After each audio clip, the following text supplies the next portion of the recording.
she is. Hello. Hello. Hey. Okay. There we go. Oh, I didn't realize I was going to pop you right in, but hello, how are you? Yeah. Very well. Uh, Nice to meet you Nice both. to meet you as well. So, everybody, thank you for joining us tonight. Welcome to our Two Bake Girls Friday Night Smoke Sesh. We have a very special guest tonight. So, this is Julie from CannaReps. Yeah. So, she is located in Vancouver, and CannaReps offers many different programs. So, we're excited to learn more about that all today. So, welcome, Julie. Welcome. Oh. Yeah. Hi, I'm here. Hi, thanks Yeah, for joining us. We good. Yeah. We good. Thank you. Yeah. Good. Happy holidays, eh? Happy holidays, yes. So, you're a principal. You're a principal for CannaReps, and you certify sommeliers, right? Yes. So Yeah. I would say what we do is we grow confidence. And I have this like totally terrible joke. It's so corny, but it's very clear that I'm not a cannabis grower. I really tried this year. I gave it like a good hard effort.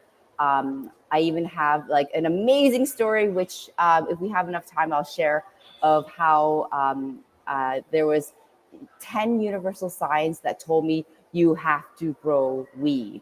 And I'm like, yes, if I don't answer the weed gods, I will be punished. So I did listen. However, it humbled me because I'm clearly not a grower, but I'm certainly a shower. And so I show people all about what good weed is, and I teach other people on how to showcase like the finest attributes that cannabis has and match them with people that can resonate with it best, whether that is through a sensory experience or through just careful, responsible product guidance. And a lot of people miss that, right? So I feel like there should be no divide between a recreational user or a medical consumer. We know that. And so in response to that, I'm like, look, people are people. We are just consumers trying to find a way to cope with how shitty life is. And so cannabis being a nice, healthier alternative than other drugs or substances that happens to be calorie-free, if not, metabolism boosting, right? And so there are other components of it that I hope to open people's world about cannabis for.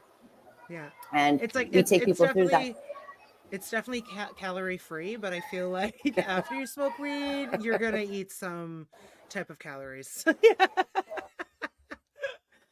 Calories are going to come in another form. Yeah. Oh no, Julie. I think she's frozen. Julie froze. Oh no, Julie. Oh, hopefully we didn't lose her. She might. Oh, we got you back. I'm here, but yeah, I'm sorry. Okay. Yeah. No, that's okay. It's okay. It just froze for a second there. Yeah, that's cool. It did. Right. Okay, so you were saying, I'm sorry.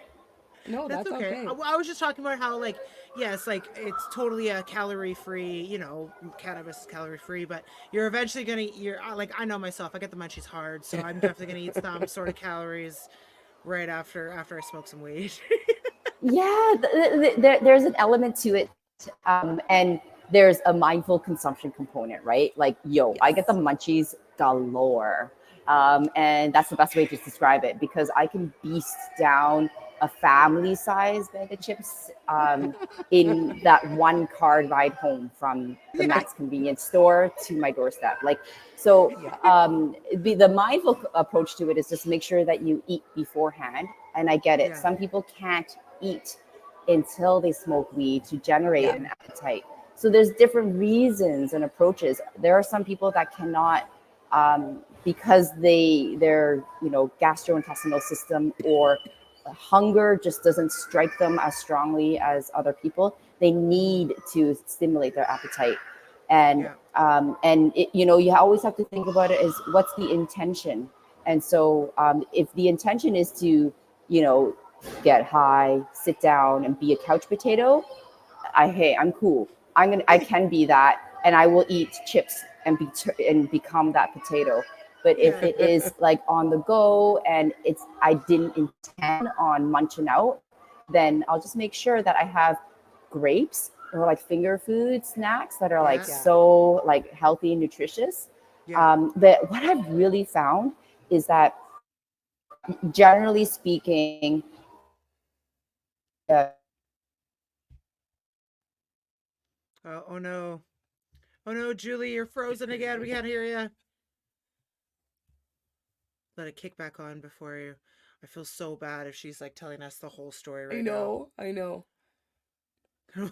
Like, no, Julie, no. I know. I'm like, come back to us, Julie. Hopefully, you know where we left off. Yeah. Talking about getting the munchies and smoking weed, and if you want healthy food and buddy, frozen grapes when you're stoned, it's unreal. Yeah, my cousin said that tastes like candy. Buddy, it's so like candy. Don't leave it in the freezer for like more than like days, right? Like, okay. I would just throw it in. It's too much. Okay. Get them. Oh no, Julie. Maybe she can log back in. Yeah. Hopefully she can pop back in. Yeah. Anyway, how's everybody else doing tonight? How's everybody in our chat? What are you guys smoking on tonight? Yeah, Tracy goes, at least she freezes in a good shot, no half tongue out shot, right? Just like yeah, true. Mango. If you eat mangoes before, we've heard that there's certain foods, I mean, I'm willing to try that. I love mangoes. Mangoes are so good. I've heard stuff about like citrus and things like that before too, like like MDMA and yeah, buddy. Okay, so we were having this as soon as Julie joins us, we gotta ask her. You like Googled it to like hear how it like how to pronounce we've always said sommelier. And I was like, I don't think we're saying it right, so I looked it up today and it's sommelier. Sommelier. So the L's, sommelier. I feel like when you say it like that, it sounds to me like the L's are silent. No, it's not. It's sommelier. Sommelier. So sommelier. It's not sommelier. Like I feel like it's because there was no O, right? Like that's where I was getting confused. Oh, she's back. There we go. Here we go. There we go. I'm on my phone, so there we go. That's okay. No, Julie. that's all right. Welcome back. Welcome back. Yeah. Sorry about that. It's just technology, right? It's our best friend and my enemy on days where I need it to work. So here we go. Yeah. Okay. Not a problem. Thanks for coming back. Gurinsky says, "Happy Friday. I'm smoking some King Bubba." Nice. Hello, everybody. What are you smoking right now? So actually, what we're smoking is Partake Select. It's rotating single strain. It's Rule Buds Sonic Grove. So we had a guest on. She's a manager of Rule Buds, and they got to name this strain actually. So I forgot the camera's right here. We're not on the full camera anymore. Yeah. So it's nice. So we've been getting more into legally produced LP weed. So it's nice to actually smoke some. We're celebrating legal cannabis here, right? Yeah. Partake is awesome. I gotta say, I got to meet the grower there as well as the whole team because they're in Edmonton and that's my hometown. Oh, nice. And I gotta say, oh my God, the moment I met the master grower, I was like, yo, bro, we could have been friends like my whole life. Where were you? I've been smoking weed as long as you've been smoking weed, and we could have been connected. And it took legalization for us to finally connect, even if we were in each other's backyards. I got to give it major props to Partake. They're, I think it's called. Oh, I'm going to butcher the name. It's either Punch Vince or Kush Punch. It's like one of those combinations, and holy smokes, it's like when I went to a conference, I had probably tried 30 different cultivars, 30 different samples, and that was the one that hit just right. So I'm like, props to Partake and the team there. It's incredible. Yeah. So what is your favorite strain of weed? Do you have a favorite? It's Like, kind could of you name one?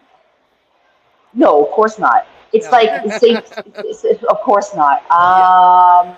Like if we were to break it down by category, let's say land race. I'm actually all about the Afghan profile. I love 121, THC, CBD. However, sometimes the flavors get boring, but I'll lean to like White Widow or White Shark. Those are great. However, if I was to get into something a little bit more like heirloom, I'm really into Durban Poison. And then if we talk about like local BC, I grew up with Rockstar. Like Yeah. my first 20 years of cannabis consumption has been Rockstar. Yeah. So I know it near and dear, and I'm like very attuned to it. Yeah. But yeah, I've got the nose, right? I can like without one day I was working the rosin press at an event, and a guy left a bag of weed, and I'm like, since I'm operating the rosin press, I'm assuming he wants me to press it. So I had a quick whiff. I'm like, oh my god, what is this? I know what this is. I haven't smelled this in a long time. And I smelled it, and I'm like, I know this is the death bubba. And then I talked to the guy that dropped off the bag, and he was a foreigner that didn't speak very good English, and he's like, I don't know, I have to ask. And then he goes and asks his dealer, right? And then his buddy asks his buddy where he got it from, and then ping ping ping, yes indeed, it was the Death Bubba, and it was Wow. so cool that I was like able to just like get it off my nose because it has Yeah. such a distinctive nose. So I appreciate cannabis of all realms. For I sure. don't know if I could say I just want good weed. I hate bad weed. Yeah. Yeah. It's really just super passionate. You're For like, sure. what I do For hate, sure. bad weed. Yeah, I would Yeah, agree like 100%. Yeah. That's why, so yeah. like, So were there's no you? strain. You can call a strain like it could be Def Baba, and if it's Yeah. not smokable, then Yeah, sorry. yeah. Exactly. So obviously, where you're from, how are your local growers there? They're like, because like we're in Manitoba, so we're finding that we're just getting that like original market growers are just starting to come into the Micro legal and market craft. now. Yeah. So now our weed is just starting to become better. So it's taken a long time for it to get to that level, right? So where you are in BC, like have you found that there's always been like really talented master growers and like in the industry since day one, or has it taken a while? Oh no, of course. Like, if you look at like the history and the politics, right? Like where and how cannabis, slowly became legalized, and there happened to be more license holders under the MMAR regime during that time. Of course, you could see that spread across the country. But yes, there's just a little bit more, not a little bit, a lot more deeply rooted culture in terms of cannabis cultivation and distribution, like BC Bud, right? For And sure. BC is now um, overtaking the position that Amsterdam has as, the cannabis haven. And besides, California and the Emerald Triangle, right? Yeah. But it's a lot of the same, whether it's people or genetics, seeds that share this culture of preserving cannabis, but also selecting very, very special cultivars to bring to the market so people can be like, well, bam, like I don't have to smoke Rockstar. Like I like Rockstar, but I get more than one option now. Yeah. Yeah. Amazing. And it blows my mind where we are getting to the cakes and Zeter with the Skittles, right? Lots of flavor. And so I think there's a bit of catch up, perhaps regionally speaking, but at the end of the day, it's whoever obtains the experience, and the only way to gain experience is to actually do it yourself and like getting through the grit of the tough times to persevere and continue doing what you do. So I've seen incredible grows in Saskatchewan. Same thing. Where do you think Bubble Man's from? Yeah. From Manitoba, right? Yeah. Yeah. Um, yeah, so I think it's whether it's, where are the good growers and where's the best weed grown? Like, it's all grown indoors for the most part. So that almost doesn't matter. It's more so who's growing it, what's the program, what's the reputation at the end of the day, right? You can Yes. have a pink kush 7 different ways and from 10 different growers, and they'll all be different and then you talk to the growers that have been growing it and have created a real reputation about what pink kush is actually like. Like, the buds are actually pink and they're so frosty and it's like sweet like candy, but it hits like kush and you open up the jar and it's immediately that cushy gas skunk and it's really the gas that just like throws people off, right? And they'll be like, "Are you smoking weed in here?" It's like, "No, I just opened the jar. I'm sorry, I opened the jar." And like, you walk through down the hallway and you thought I was smoking it, but it was because it was so loud. And yes, I would say the growers in BC, because they had earlier experience in cultivation and the knowledge sharing, because of being part of the community that knows how to grow certain plants to let her express fully. And so there are some growers that one that comes to mind is Kush Mountain Craft. They all they do pink kush, pine tar, right? They know their kushes really well. And when you can meet that expectation for a customer to say, "Hey, I'm looking for a good kush," and people, like, when they want kush, you better deliver on that. It better be gassy. It better be greasy. It better have this like kind of Well, and it better be melted. consistent too, right? Like, it better be consistent. So it's like, if you're an experienced grower, then you know what the routine is and how much work goes into it, right? But if you're a brand new grower and you're like, all right, here's 500 plants for you to take care of, or 100 plants to take care of, and you just learned how to grow tomatoes last year, Well, like, it's yeah, gonna be shit. So yeah, I just think exactly. it's It's the super same thing. If you're exciting. good, yeah, like there's any agricultural production, they can't think that they can grow olives and then grow tomatoes the next year and think that they can be considered viable, reliable Yeah, commercial growers, yeah, right? Like, how many times do you need to grow something? You know how many times a grower will actually find a cultivar and do test runs and grow it so many times over until they find, "Oh, I kind of cracked the code. Yeah. Here we go. This is yeah, the program we're going to implement, and this is how we're going to grow it for commercial production." yeah, Okay. When it comes to personal production, like, do as you please. But if it's yeah, for commercial reasons and you want to charge premium dollar for it, and yeah, you're going to slap the label Kush on it. I think there's like a very loyal customer following that yeah, has that expectation, and Yeah. we're hardcore like that. yeah. What are you? So So are what would you? you? What would you pay for, say, like the top quality, like organic, for a quarter out there? What would you pay for that? Um, okay, so um, I'll pay anything. Yeah. Right? I've traveled around the world, and when you're in need for weed, you'll do anything. Okay, Yeah. so like $200, sure, right? Is it Yeah. weed? Like, I need it, right? I just want to get my relief. So what's my preferred price point is what you're saying for a quarter? Like, Yeah. like I still think $10 a gram, because I understand how much time, effort, money, like, is worth that one smokable gram. You Yeah. think about it. To get to that one smokable gram is Yeah. more than $10, yo. Yeah. Yeah. And Yeah. so Yeah. I appreciate it to the maximum.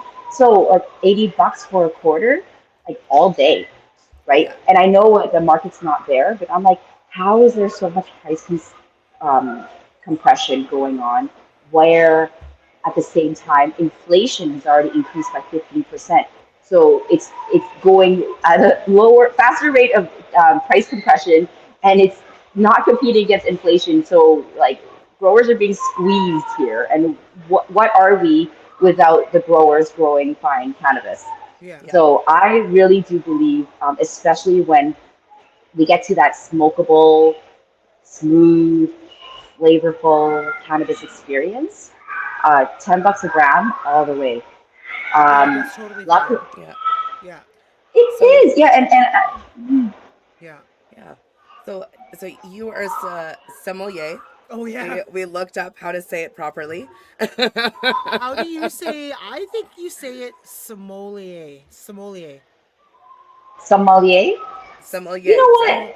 what? Yo, I'm not French, so it's okay. Like, I'm from Okay, so we Edmonton. looked it up. We looked it up on Google and like had Google pronounce it for us today because yeah, so sommelier. But Sommelier. anyway, regardless Yeah. of how you pronounce it, Yeah. I think some what? Canadian Frenchies, they won't even know. They'll say sommelier. Like, that's Oh, a okay. very English or anglicized way of saying sommelier, right? Yeah. It's sommelier. And the Canadians go, oh, I know what you're talking about. I know what that is. It's like, Okay. yeah, sommelier. Yes. No, That doesn't because roll off the they tongue. think that you're from Somalia, right? Yeah. And Okay. Yeah. we So like, digress. What's your question? well, just so like, what made you or like what interested you in taking the program initially, and like tell us about CannaReps and how you offer something there. Yeah. Can you do it online? Yeah.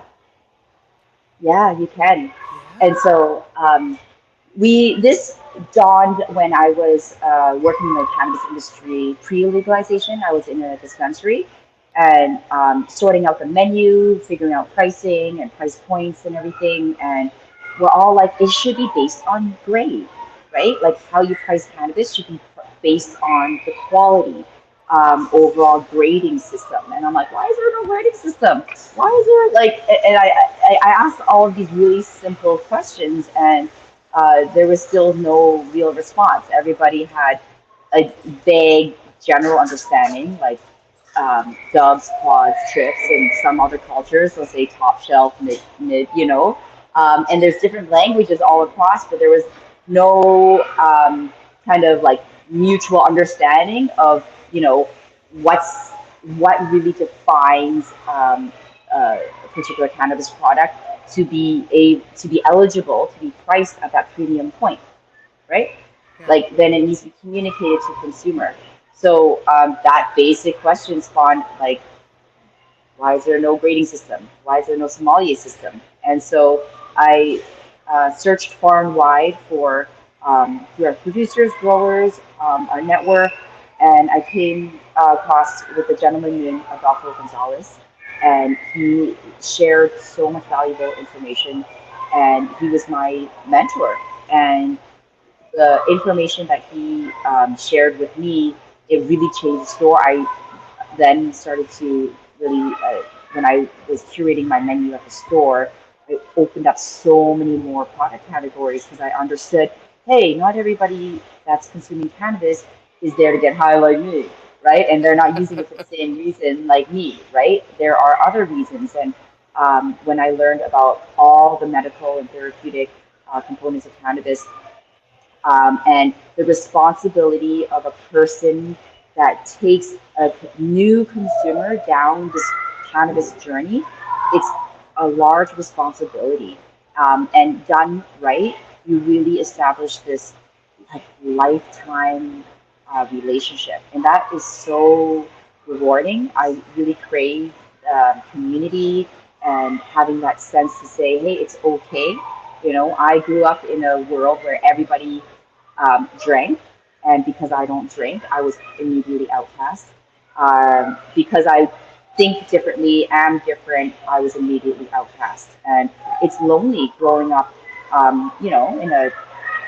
in a let's say racial segregated town where I face a lot of discrimination and stigma. And so, yeah, I use cannabis to cope with my like social anxiety. I didn't know how to be around people because they were all drunk and I don't drink, right? So at least with cannabis, I can like kind of be halfway in between, right? Yeah. Um, and so, but at the end of the day, when I, was working in the dispensary, I saw people from all walks of life, and I'm like, yeah, we need to normalize this, and we need to educate this, and the responsibility of the Budtender that's really igniting this person's cannabis path needs to just guide them in the most like gentle, but responsible and effective manner, right? So,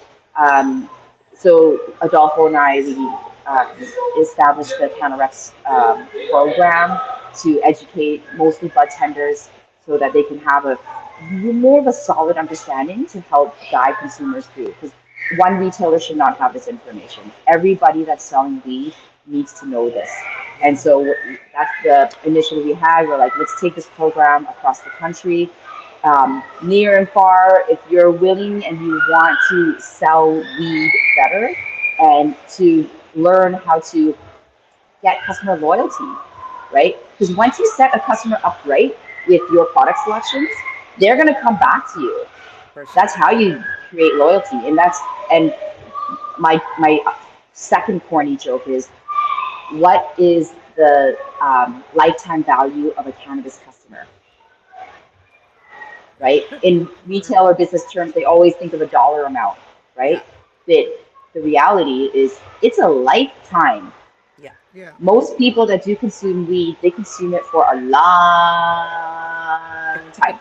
Yeah, For sure. for sure. Yeah, till the day I die. Exactly.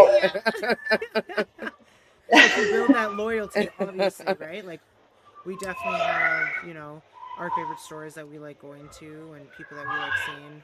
Yeah. So it's about building that loyalty because it is for a lifetime for sure. Well, yeah, and it's just easier, right? Like, you get into your habit, you get into your routine, and you want to incorporate cannabis into your life. And so, what's the easiest way to do that with the least amount of resistance, right? You gotta be reliable, you gotta be there, and your product recommendations have to be like on point. Because what did we start this conversation with? What was my favorite cannabis strain? Well, I can't tell you that, but I can tell you I hate bad weed and I hate wasting money on weed that I can't smoke. I've done that so many times, hundreds, if not thousands of dollars, where I just burnt because I'm like, well, I can't smoke it, so I'm not going to share it or give it to anybody. Like, if any, at best, I may make it into edibles, but like at that point, I'm not even there anymore, right? It's a waste of money. Yeah. Like, if I wanted edibles, I would have just bought edibles, right? Yeah. So it has to be good weed. So being that reliable source for good weed, no matter what, everything I've got is good. And if you know me as a reputation to know that I have got good product recommendations for you, then let's cut out all the noise. My life is busy. Just get me the good stuff. Yeah. And that's what we teach. Sure. So can somebody that's not a budtender join the program and like become a sommelier? Yeah, all the time. We host public sessions, and for a couple of years, actually, we had like a tidal wave of chefs that actually came to the program because they wanted to look at, the different flavors that cannabis can bring and how to incorporate that into a culinary experience. We've had, cannabis marketers, anyone that sells and markets cannabis. We also had growers. It's incredible. My last class in Vancouver, I had a grower to take like 3 ferries, a flight, just to like come take this course. And I'm like, I'm like, oh my, a grower. What do you have to learn from me? And of course, I take him through the program, and he's like, I learned so much. Because a grower still, no matter what, each individual person has their limited experience in their scope.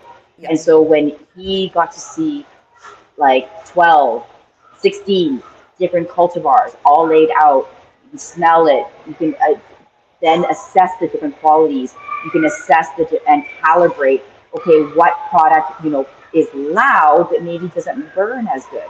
What's more important, it still needs to burn proper, right? And so the very fundamental lessons are learned in that class, whether you're a grower, you're a distributor, marketer, anyone, like you still need to have that perspective Yeah.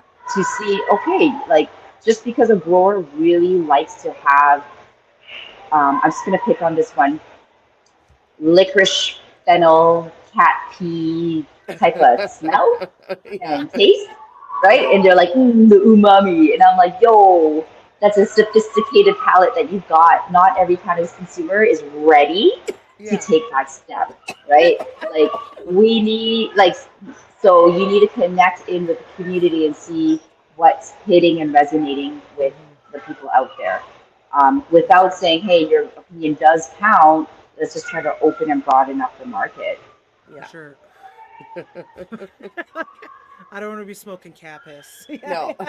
No, but no. The thing is, for real, there is, right?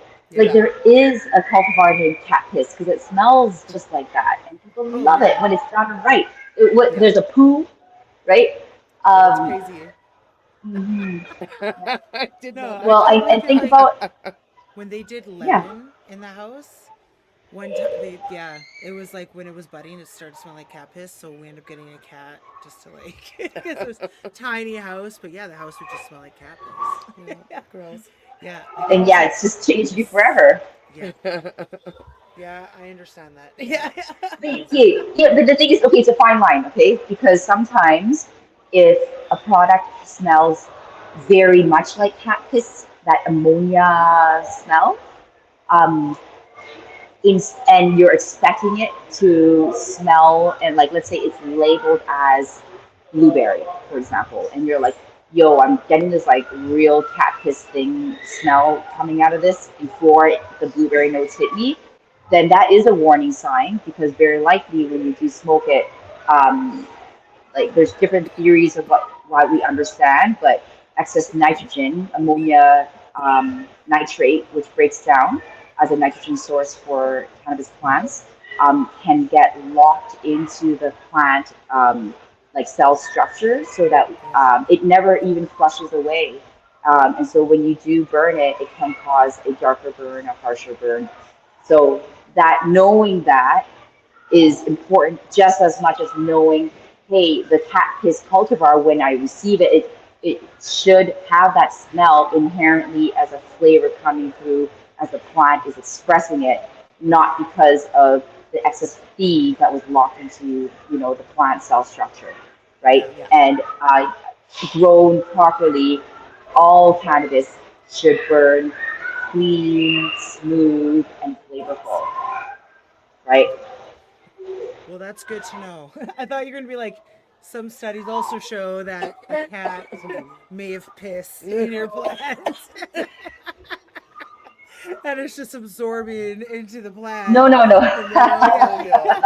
Got stuck in there. No. It's all in the name of like, hey, knowing what you're consuming and appreciating it to its like fullest, potential. That's where at least I'm at, right? So, Yeah. Sure.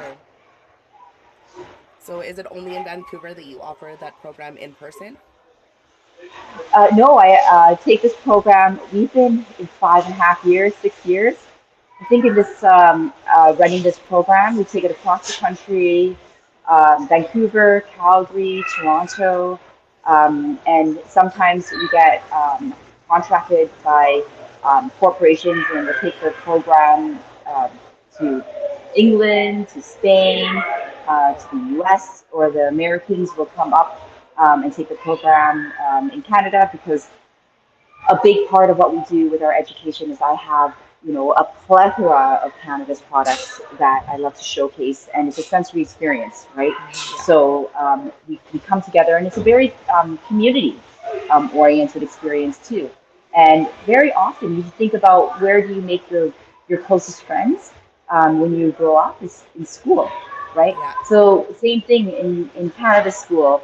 A lot of people that come together, the classmates, they gel as classmates, and these relationships are forged in the room together. And then we still stay connected digitally around the world. So we have sommeliers in, I think, everywhere except for Antarctica, right? If I could train some penguins, I would. But yeah, like as far as Australia, like Europe, Asia, Incredible. yeah, and we of course it's like so much more room to grow, right? Yeah, Yeah. for But sure. I think if you have the curiosity and drive to open up people's lives to cannabis, the Cannabis Sommelier course and program is great foundation, Yeah. because you want to start with the best impression. And the first impression is a lasting impression. If you Yes, it screw is. up that first impression, then a consumer's just going to go somewhere else and Yeah. they're not going to trust you, Yeah. right? And so when I say, hey, what CanReps does is we grow confidence, Yeah. because I want you to confidently feel that when you're suggesting cannabis products to any consumer, whether they are novice or expert or so OG that they have been smoking weed and longer than you've been alive, miss. And I'm like, Yeah. I've been smoking. I just look young, okay? I'm Yeah. old Yeah. too. Exactly. Oh, I was smoking weed just as long as you. Right? so, Yeah. Yeah. so either way, doesn't matter, who's wants to consume a cannabis sommelier can, properly match the products to their preferences with Yeah. confidence to be like, yo, yeah, sure, you've been smoking weed longer than I've been alive. Okay, let me get you this infused joint that's gonna blow your brain and it's gonna Yeah. take you beyond the days where you're smoking hash off of a hot knife. Yeah. And they're gonna be like, yeah, lady, she knows what I'm talking about, right? So it's all a different language. For Julie, sure. Julie, what's your favorite way to like consume weed? Like you like smoking it, you like eating it, you vape it, do you like flower? Like, what's your favorite? My favorite go-to is smoking it. However, I love sublinguals. I think sublinguals is such a nice, consistent way to set my day, Mm-hmm. and it's like really discreet. But I love to smoke. It's Yeah. I just yeah, I smoked. I don't know even why I smoked in the first place, like cigarettes. And then I decided to quit cold turkey, and it was so easy because I just switched it with cannabis instead. And then Yeah. I just, so I'm still addicted to smoking. It's just what I'm smoking is Yeah. Oh, different. it's a big Totally. difference. That's way Yeah. better than like Totally. nicotine, right? Yeah. Way better, way better. And like, and when I tell people, I'm like, smoking weed actually tastes way better than Yes, it smoking does. cigarettes. Yeah. And some people are like, what? Right? Because they can smoke Yeah. cigarettes and they're like, oh, whatever, right? And I'm like, Yeah. weed has like a flavor profile that can take you around the world. Yeah. There's some cultivars that will take me to like blueberry cheesecake, and then it'll end with like a walk in a pine forest, and then the exhale is like a creamy cheese, like ski slope with whipped cream on top. You know what I Yeah. mean? Yeah. So, and when I explain and describe it like that, they're like, "Oh, I kind of want to see what that experience is like." And I'm like, "It tastes a lot better than tobacco, Yeah. and I'm pretty sure it'll put a smile on your face." Yeah. We got a few people in the chat, Tracy. Julie, Tracy wants to know if you're gonna smoke with us tonight. Sure, I have to go Sh- outside though. I'm at the kids' Christmas party.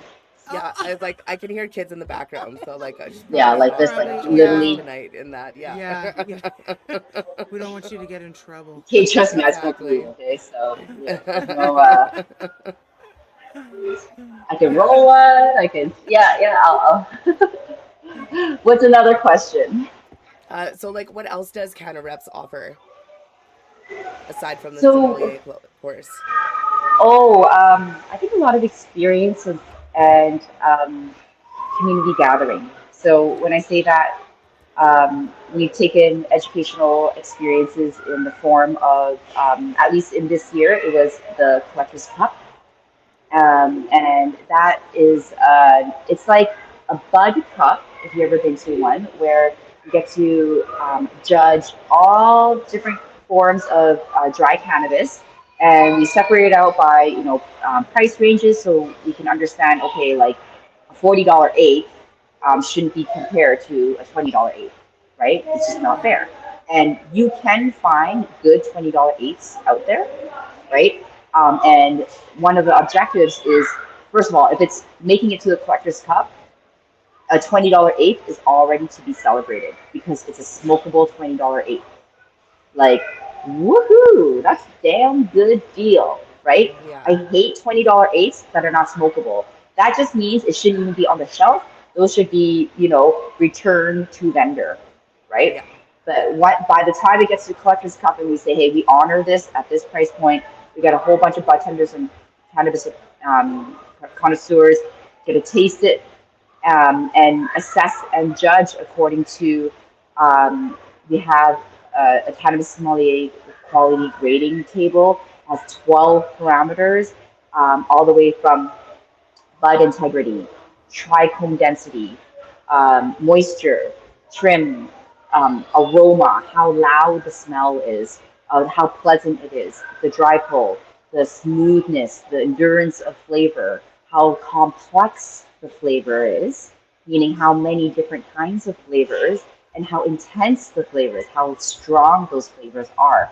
And so we get really, really nerdy and geeky into, assessing cannabis, and we do this as a group, as a community. And of course, nothing stands on quality until it gets burnt and consumed for real. And people learn a lot of valuable lessons, like, hey, it doesn't matter how it looks as much as how it burns, right? But why are we still buying on how it looks, right? At the end of the day, it has to burn right. And then we do budtender games. So I honor and really appreciate the people that have been working very hard jobs. It's not easy being a budtender, where you're really like embarking and starting on people's journeys on cannabis. Like, it's a big responsibility, and empathizing with them where they are in their life, and trying to win over their trust. Okay, because when you go to Starbucks and you order that, chai tea latte, you already have trust that the product is good. Yeah. Okay. Yeah. But so then it almost doesn't matter who the barista is, right? Trained properly, they're going to deliver that same consistent product. But because the products coming out are not consistent, then that consumer trust and confidence is not there anymore. And they can't just go to a menu and say, here, this is a sure shot thing that I want every single time. Now it's up to the budtender to interpret that. So, I think, budtenders have a huge role to play. And so at our Collectors Cup events, we play budtender games. So it's kind of like Olympics, but for budtenders. And we win fat prizes, thousands of dollars worth of prizes. And the ultimate challenge is the Cannabis Sommelier competition. And so that's where I have 6 jars of cannabis. And they will be kind of like marked like this, like 1 over here. Yeah. Right? Okay, yeah. And it's like, okay, what's in here? You got to smell it. You got to just identify it. And can you tell me the name of the cultivar and the producer just by look and smell? Wow. Can ya? It's very hard. Oh, it can be done. Because I've taken this across the country, and this would be our 3rd year of Collectors Cups. I've done, I think, 14 or 15 Collectors Cups at this point. And I've had people from, let's say, Edmonton, and they'll come back the next year to defend their title. And then the year after that to defend their title. Because this is very hard to do, and I recognize that, and there are people that pay attention. Yeah. And they're paying attention to what they're smoking, and they're remembering it, and they're locking it in. And that is such a valuable skill, because then I'm going to go to you anytime I need to go buy weed. Yeah. Right? For sure. When I'm visiting you in your city, I want to go see you, because you know what the good weed is. Yeah. Totally. For sure. Yeah. You're like, So there's, you see what I mean? It's a difficult game, but it's doable. And so when you can prove that as a skill that you won a Cannabis Sommelier championship, it's legit. It's legit. You really do know your weed, and there needs to be appreciation and honor to that. So the Collectors Cup is one way I do that. I wish there was more, but that's how I provide that kind of like appreciation to the people that are taking like a step in their career path to serve this industry and serve this community. It's incredible. So am I able to like if I didn't want to do like, because I'm not selling weed, but is there for me just to like do the course online to learn how to like what to look for when I'm smoking weed and how to identify certain terpenes, and is that's something that I can learn by Yeah. taking the course? Yeah. Yeah. Yeah, so as part of the program that we take you through, we cover topics, from like ancestry and genetics and lineage, but connecting that with the sensory experience, and also we kind of get a little like into anthropology, because it's like what's the human interaction with the cannabis plant, what makes it so special, and how have we co-evolved with the plant, right? Yeah. And so eventually we do a lot of sensory training so that you can determine the particular physical and aromatic qualities cultivar will present if grown properly. And then we do a whole study on, well, what makes good quality cannabis and how do you get there? What are the production practices or the various production practices, when I say cultivation, that, like may or may not showcase cannabis in a particular way. Like there's clearly a difference between, let's say, like outdoor grown weed versus indoor grown, hydroponic versus living soil, right? And there's not one way will lead to better quality, but we understand how it was grown, and so we can see that certain components. For example, there's like this particular thiol, that skunky smell that some people love, and if you can find that skunk and like get it to pump loudly, the first thing that comes to my mind is the mint chocolate chip by Sweetgrass. Like, like, and then holy smokes, that skunk fills the room. And then you get closer to the plant and you can taste, there's just, it's such a robust, big flavored cultivar. But what I love about it is that when you exhale, you get this like incredible minty flavor, which is like so amazing. So you're like, how? Right? You always think, how? Okay, Yeah. we got to understand it's the genetics bit. Okay, but what supports the genetics to be expressed in that way?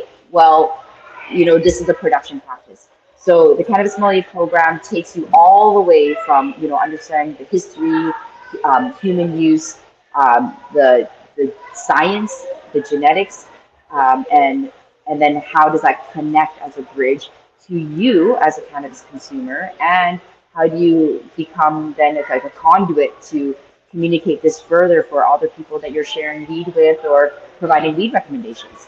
It's incredible. So long story short, yes, you can come take the class. You'll learn so much about weed. You'll learn, okay, like why? Oh my goodness, it just clicked.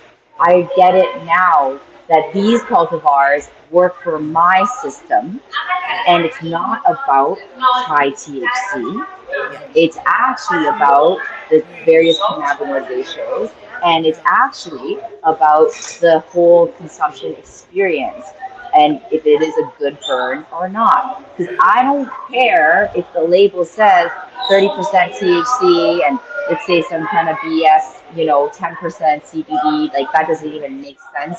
But if Yeah. it doesn't burn right, I'm not going to consume it. And Yeah. really, is smoking really the most effective way to get all those cannabinoids in me? Truly, it's so So it's funny that funny. Yeah. you just said that. So every week we have a 2-minute segment from our friend called Rick's Rant. So we get a rant from Rick, and he gets 2 minutes every Friday To rant about whatever he to wants, cannabis. cannabis. So speaking of high THC levels, we need to Yes, play Rick's rant right now. we're gonna play Rick's rant, and then we'll talk about it. Yeah. Yeah. Hey, it's Rick in the shed. It's Rick's rant of the week. for the Two Baked Girls podcast. Hello, ladies. Hope you're having a great evening. My rant is about what the Ontario government has come out with. Actually, it's not even a rant about them, technically. It's a rant about the testing and the percentage of THC and how people are playing with the numbers. I think that if there's a company that is found out to be jacking up their THC percentages, they should be charged as false advertising or whatever and maybe have their licenses revoked because it's like a bait and switch. So I think that they should go to an extreme with that, especially when people are falsifying legal documents. Testing facilities have to be kept to some sort of standard. Maybe they should standardize the tests so everybody uses the same sort of parameters and all that kind of stuff.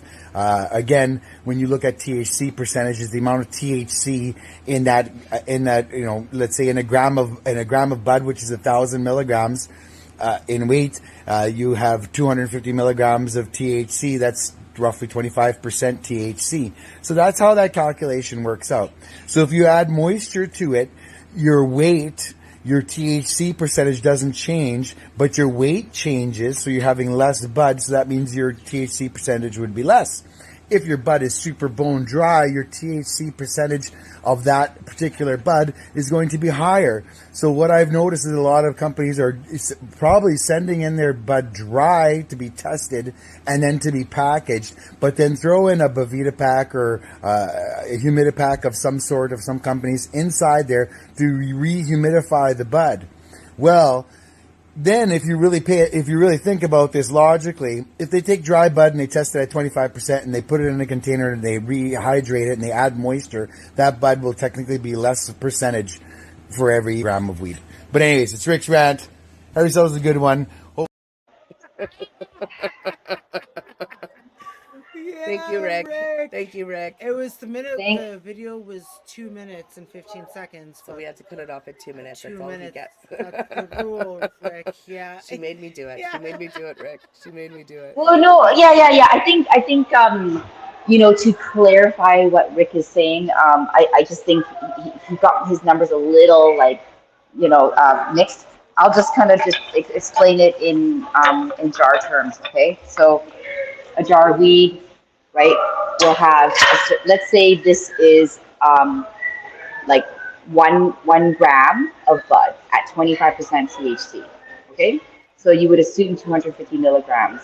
Now the lab, okay, it's not always the producer, right, but it can be in conjunction with certain labs will maybe, and not documented, then when they're taking the sample,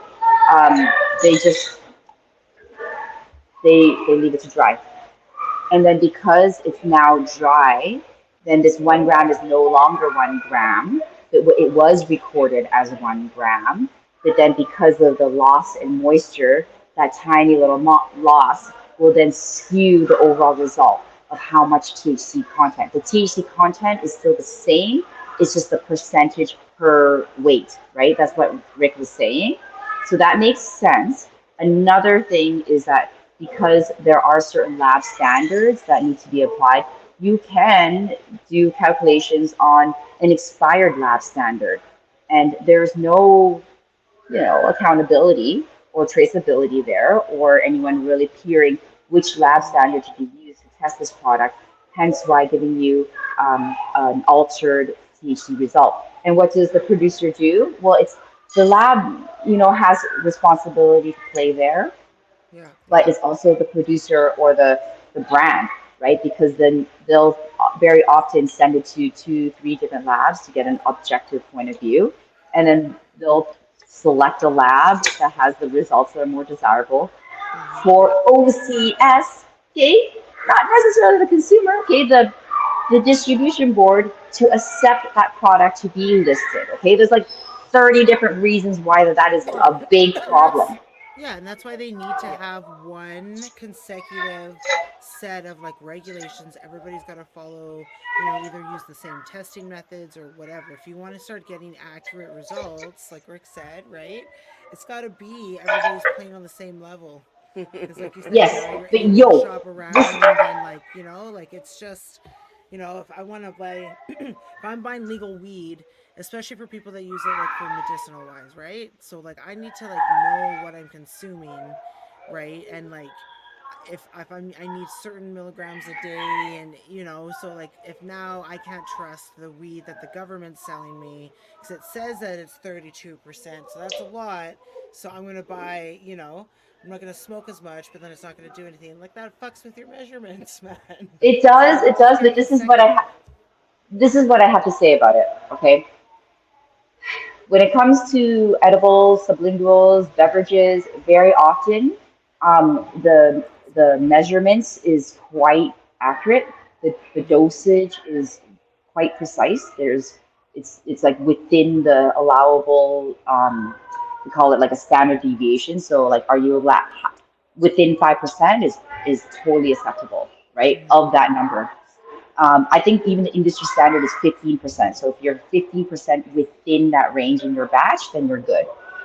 But what I have to say about smokable weed is that since we are absorbing 5 to 10% at best of the cannabinoids in the buds that we're smoking, most are being exhaled or burnt off, then having the difference of a 25% versus an 18% product is actually really negligible.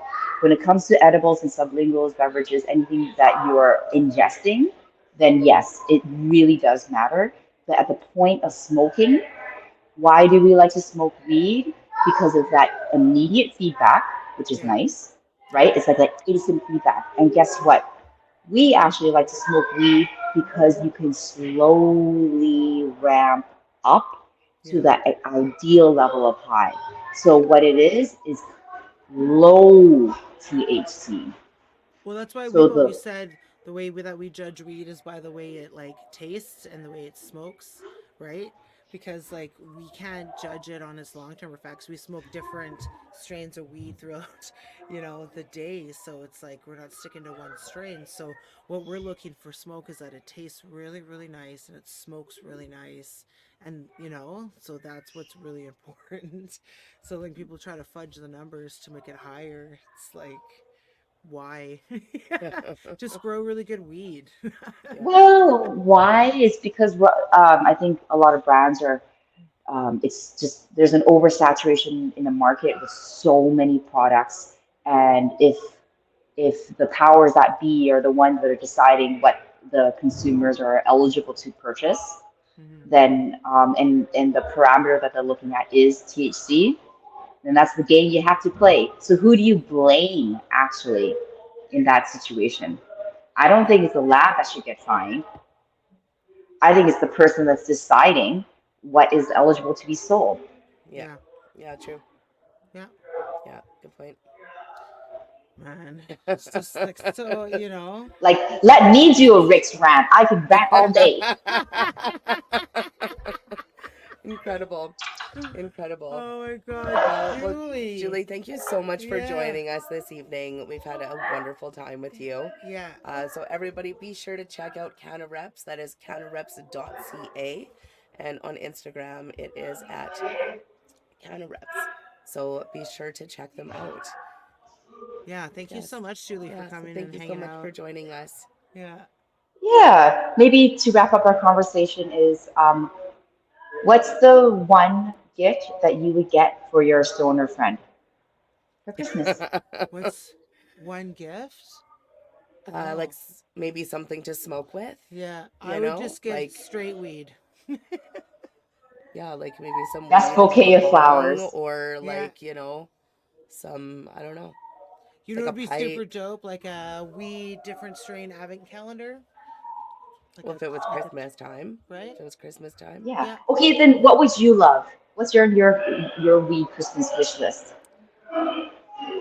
Oh, Mandarin Big bag cookie. of weed. Yeah, yeah, Just good How about you? weed. How about you? weed. Yeah, For me, like of course good weed, but I love to pair it with a really good experience. Yeah. So I would like in Vancouver there's like a festival of trees, so you go to the Capilano Suspension Bridge and you see a whole bunch of things. Beautiful. So it's a visual and it's an auditory experience, and then you're also getting like lifted because you're walking along a canyon. So that was paired with an edibles experience and a vape because you're not allowed to smoke there. So Yeah. I would design a whole experience and a gift package around that, and of course share it with Wow. them. That's incredible. That sounds amazing, That sounds Julie. incredible. You Yeah. nailed it. You Yeah. got yeah. You won. You win. Yeah. I want that. Yeah. Yeah, let's do it. Let's That do would be a it. Let's great do it together. experience for sure. Yeah, yeah. Oh Yeah. man.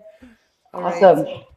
So thank you so Yeah. much, Julie. That was so great. Yeah. Thank you so much hmm for joining us And for today. anyone, I guess that's curious just to find what the good weed is, just check out Collector's Cup, our winners, all the top winners. So special shout out to the producers that are consistently pumping amazing products.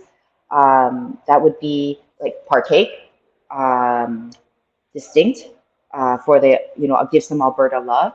I don't know who the main producer is out in Manitoba, out there. In BC, we've got a ton. Kootenai Cultivar, Purifier, everything is so good. Sweetgrass, Woody Nelson. I could really go on because BC does have this huge culture of incredible growers. Yeah. But then out east, at East Can, incredible growers. Atlantic Cultivation, like that Naked Mummer Cake Crasher, I'm telling you, that could be Yeah. my Yeah. every day, all day, right? Yeah. And so if it weren't for these incredible growers and their teams pushing out great commercial products, then, I wouldn't be here to help, serve the pet vendors and the community that we're here to help grow the industry and really connect our passions into our professions. So, Yeah. yeah, so thank you, Cupcake and Rae Rae, for Thank you, being, Julie. hosting this show and bringing people together. I Thank you. appreciate all the hard work that goes along with that. Well, we Oh, appreciate what you're doing for the community as yes. well. That's incredible. Yeah. And yeah, people, you should look into the program.